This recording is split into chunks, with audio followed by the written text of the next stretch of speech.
I'm talking about the idea that kids don't use the word album anymore or need the word album anymore.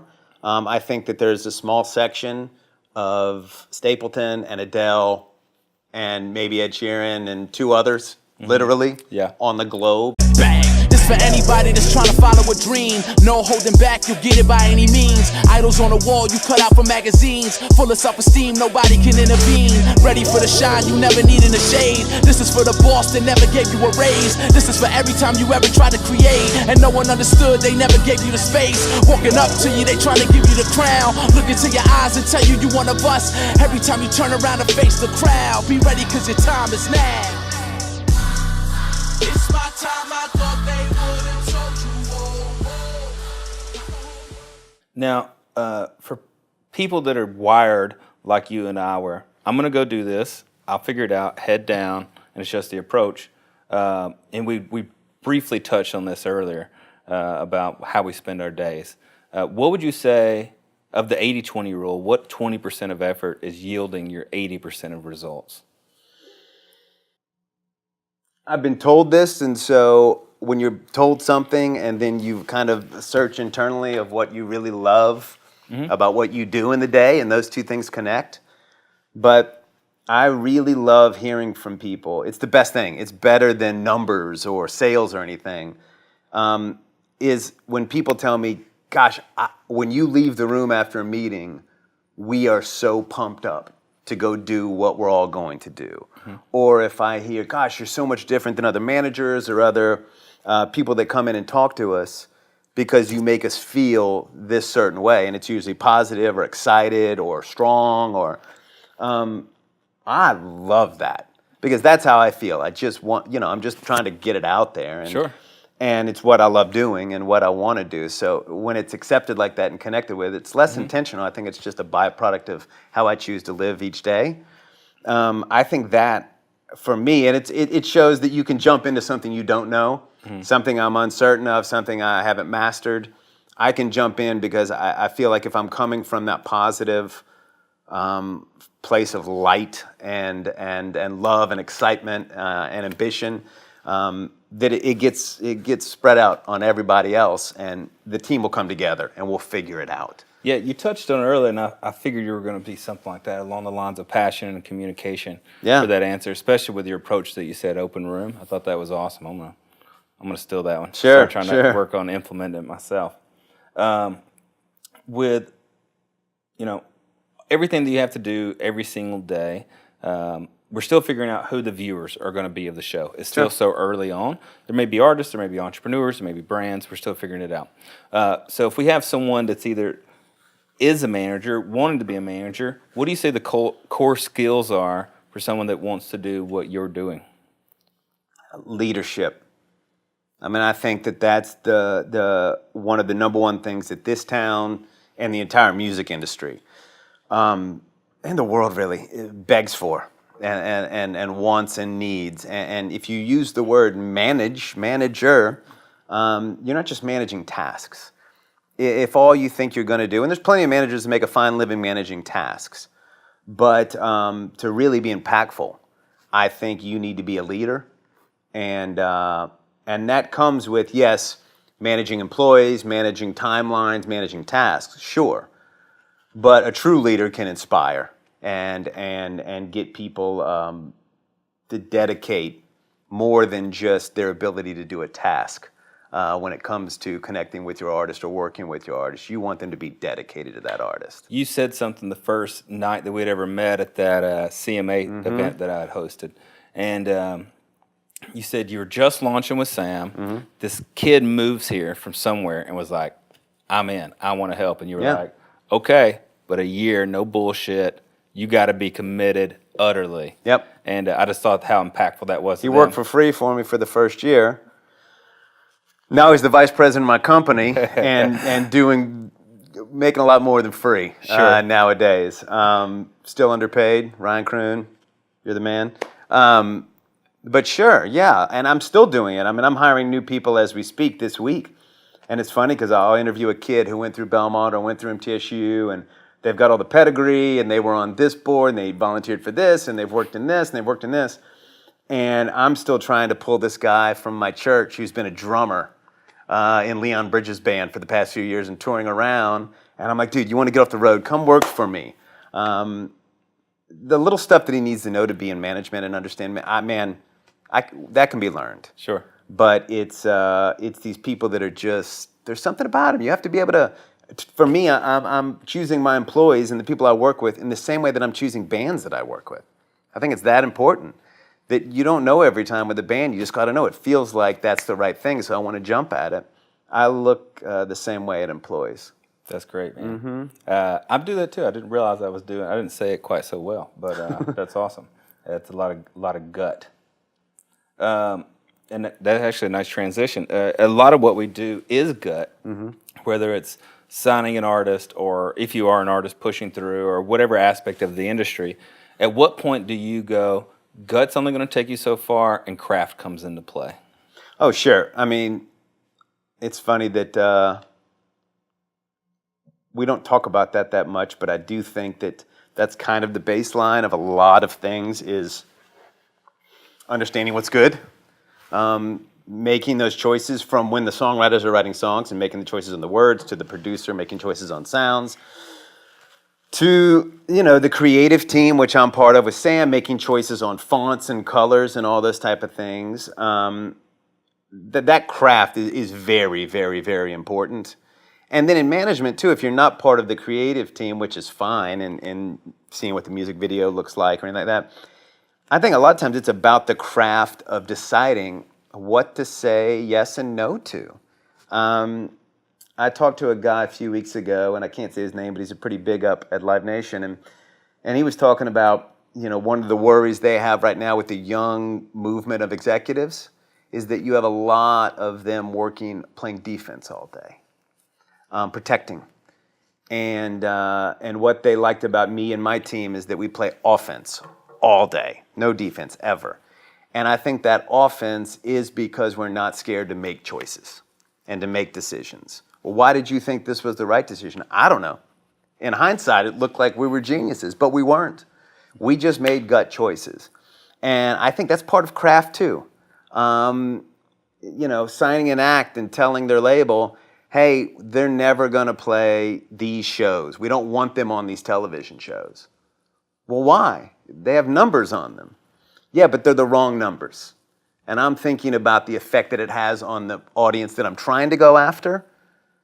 And seeing them on that TV show that's a little outdated or, Sure. not cool has an effect. It doesn't matter that 10 million people are watching. 10 million not cool people are watching. And my cool kids over here are seeing that.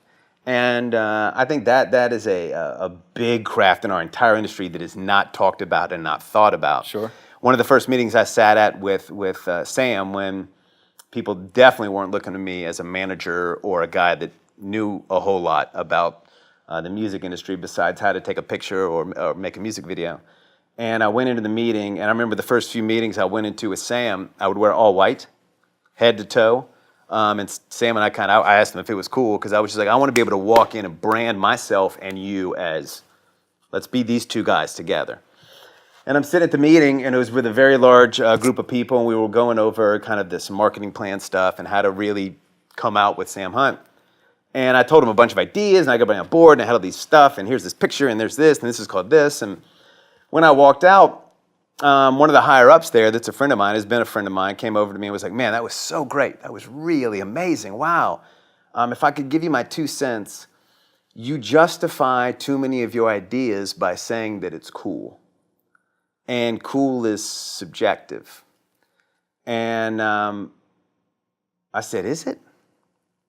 Because have you ever seen a picture of James Dean or heard a Led Zeppelin song? Is it? Or do some people just know what cool is and some people don't? And so for us, it's not an exclusive thing. We want everybody to be at the cool kid table.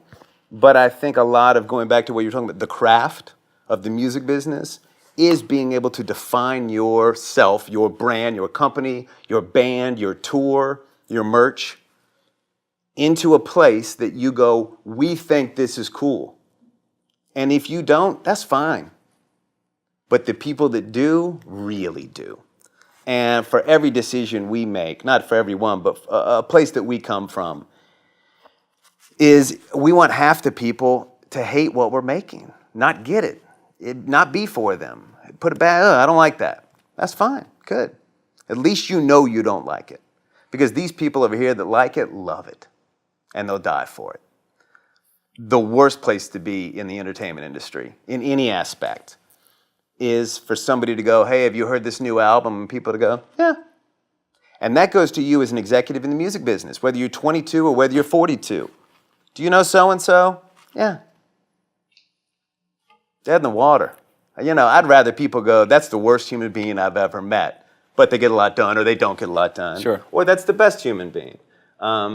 So we look at a lot of things like that. It's not about being polarizing for polarizing's sake, but it's about being so defined in what you're offering that you go, we understand it's not for everyone. Sure. That's it's really interesting. Do you approach it that way? How do you know to approach it that way? If you're coming from, I was in a band, I was doing this, I was an agent, I was a creative, and then you're thrust into management role, and to approach it the way that you have and go, I haven't done this before, but I want to do it this way and not be, nicked away at, carved away at in your bold vision of a brand, of an artist. How did you just know to go, I'm going to do this unwaveringly this way? I think it goes back to that punk ethos that I grew up with, and knowing that if something that we're working on does fail, which it will and has and does, I want it to fail and go, well, at least it was our vision that failed. I can live with that. If you let it get chipped at and you let too many people put their ideas on it, or you, art is not made to compromise a whole lot. Or if you compromise too many times and you fail, God, what a horrible feeling that must be, because then you go, what if our true vision could have worked?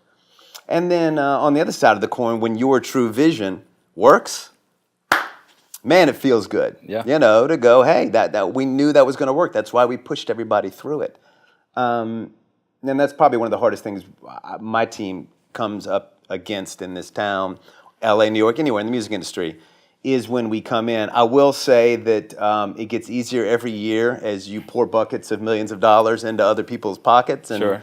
Everybody starts being a lot cooler with your outside-the-box idea. But especially when we were coming up, and I was on the phone having discussions with very important people who have done this a whole lot and have had massive amounts of success, who are saying, this is a horrible idea, this is disastrous. And us just going, well, look, this is how we have to do it. Or we're willing to walk away from the table. I think it all comes out of, we knew we just didn't want to fail with someone else's input all over it. Well, that's damn impactful, and I say it all the time, and it just makes me a firm believer in it too, that no one remembers the third man on the moon.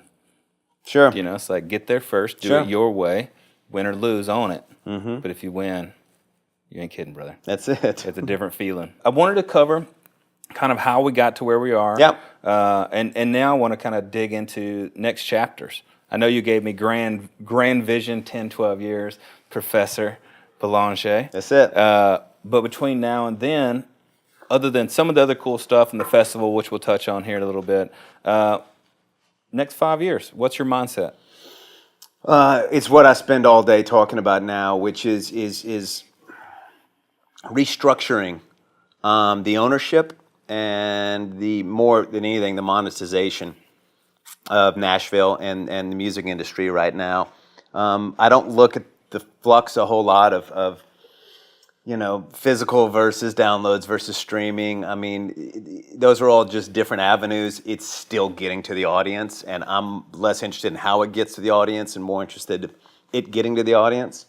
But I do think that we need to revisit where the money's going in some of these deals. And for me, I love all of our partners. I love the fact that I work with very large corporations that can take some of our art and get it really wide out there to the whole world. And we need them, and we are appreciative of them.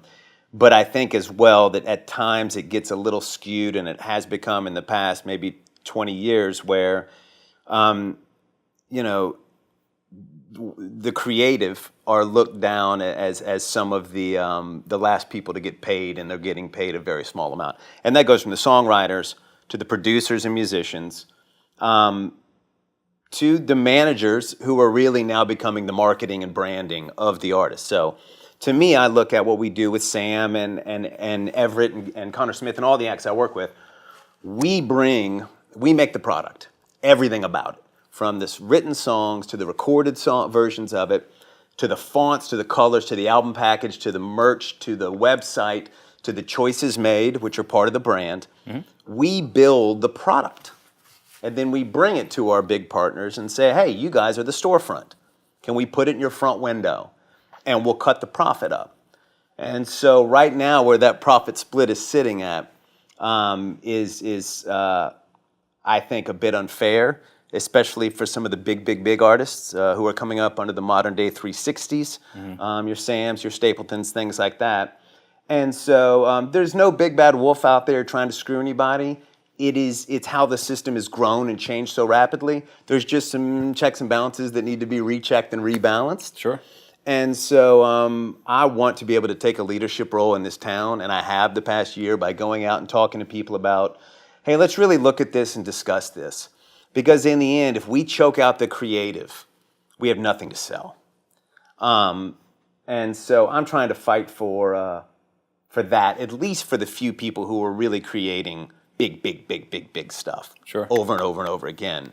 I want them to be able to be taken care of because, you know, they need that. Yeah. The town needs that more than that needs the town nowadays. That's the truth. You know, so I want to make sure that everything gets balanced. I also want to make sure money stays in Nashville. I'm sick of it leaving. I'm sick of these humongous corporations paying everybody out in Nashville, then shipping it out to LA or New York, and then they take their bonuses, and then it goes to whatever company owns whatever company. That, you know, we're our own thing now, and I want to be able to keep that money here. Yeah, officially Music City. Yes. Yeah. Well, that's a nice transition to more of the music topic. And you were one of the guys that I really wanted to pick your brain on, just some of the trends, some of the massive changes that have happened and that are happening coming up here in the not-so-distant future. Sure. Before we get into more specifics, what are some of the trends that you're just excited about in general that are going to be impactful 18, 19? Well, oddly enough, I'm excited about how music delivery is working. And I'm not talking streaming I'm talking about the idea that kids don't use the word album anymore or need the word album anymore. I think that there's a small section of Stapleton and Adele and maybe Ed Sheeran and two others, literally, on the globe that people are really excited about them making an album. I think for everybody else, we can just make songs or groups of songs or you know, putting 10 songs out and then traveling for 2 years and then putting 10 more out. Why not put 2 out, then 3 out, then 2 out, then 3 out? So over a 2-year period, you put 10 songs out, but you just put it when you wanted to. I'm really excited about that. And with that becomes, changes the deals and the numbers a little bit because we look at it and go, hey, what happens when inevitably physical CDs are not sold in stores anymore and we're not selling hundreds of thousands of them anymore? That is a big cost that is still worked into the modern day record deal. I just read that doesn't need press to release. Be. You know, Best Buy's gone, Target's about to move, and so that excites me. That doesn't scare me. That really excites me because I think we need everything to go down to just digital distribution of some kind because the cost of digital is zero. That's a great cost. Absolutely. You know, and then put everything else in marketing. So I'm really pumped about that. I'm pumped about major labels doing JV deals and understanding the value of these new companies that are forming like mine and some others that say, hey, we're bringing all of this to the table, creative, marketing, and the product and everything. So why would we spend money on using your marketing department when we're using mine? Now, everybody out there may not understand what a JV deal is. You want to explain that? It's a joint venture deal. So traditionally, a record deal comes, and this is the past forever in Nashville and everywhere. A record deal comes, and the record company, Universal, Sony, Warner Brothers, signs the artist to a multi-album deal, and they own the rights to the album forever. The label does. They own a very large portion of the income. Nowadays, it's almost all of it. And then with the modern day 360, they own a percentage of touring and merch and branding. And if the guy writes a book or he's on CSI, they get money from all that. What a JV deal does is it's a joint venture between two companies with that artist. So what I do with my artists are I manage the artist, then I've got a record label that I sign the artist to. And it's really every single individual record label with my artist is a company that I form with the artist. So I manage you, that's it. My company manages you as an artist. The two of us start a little LLC that is a record label, and we own everything.